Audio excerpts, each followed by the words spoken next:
Всем добрый день. Обстановка за минувшие сутки резко обострилась.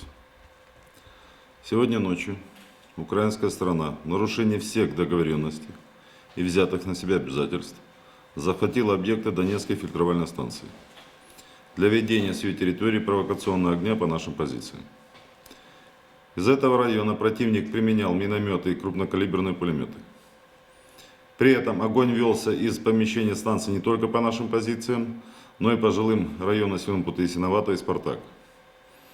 Зная, что наши подразделения не открывают огонь по объектам жизнеобеспечения, противник чувствовал свою полную безнаказанность. Установлено, что захват ДФС произведен боевиками из радикальных националистических подразделений Украины, которые после вчерашнего заявления экс-командира полка Азов Белецкого полностью вышли из-под контроля слабого украинского президента и развязывают новый виток боевых действий на Донбассе. Можно сделать вывод, что украинские власти в настоящее время не контролируют ситуацию и не способны обеспечить безопасность гражданам Украины. В этой связи мы призываем мировых лидеров решительно осудить режим Порошенко и заставить украинского президента навести порядок в рядах своей армии, вывести подразделения националистов из зоны АТО, выполнив письменные гарантии от 15 марта 2016 года. В то же время мы фиксируем бездействие командования Вооруженных сил Украины и его неспособность изменить ситуацию, предоставляя больше возможностей для беспредела радикальных националистов. Они уже с 2014 года действуют в ущерб территориальной целостности своей страны. При этом в настоящее время, после существенного ослабления авторитета Порошенко, резко усилились противоречия между радикальными украинскими группировками, каждая из которых рвется к власти. Только за сегодняшнюю ночь между украинскими подразделениями наша разведка зафиксировала 2 боестолкновения, в результате которых погибло более 10 военнослужащих. Также имеется факт подрыва украинскими националистами 2 грузовых автомобилей Вооруженных сил Украины в районе населенного пункта Авдеевка. Такие действия направлены исключительно на обострение ситуации в зоне АТО, которую продолжают раскачивать радикальные националисты.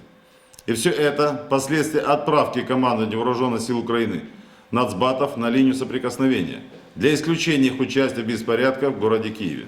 В ответ националисты начали обострение ситуации, подставляя правительственные силы под срыв минских договоренностей. Вместе с этим противник усилил огневое воздействие по районам населенных пунктов республики на Горловском, Донецком и Мариупольских направлениях, концентрируя основные усилия на Ясиновато и Спартаке и окраинном города Донецка. Вероятнее всего, увеличение провокаций также связано с приездом в Донецкую Народную Республику народного депутата Верховной Рады Украины Надежды Савченко. Она, в отличие от украинской власти, обеспокоена судьбой пленных военнослужащих. Мы не исключаем, что украинским силовикам дана команда сорвать встречу нардепа с пленными, брошенными киевской властью. Всего за прошедшие сутки Вооруженные силы Украины 2161 раз обстреляли территорию республики. Из этого количества тяжелая артиллерия применялась 99 раз, из них 13 снарядов калибром 152 мм.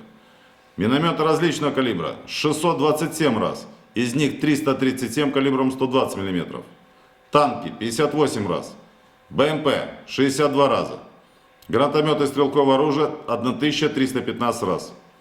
В результате обстрелов позиций Вооруженных сил Донецкой Народной Республики со стороны Вооруженных сил Украины 1 военнослужащий получил ранение.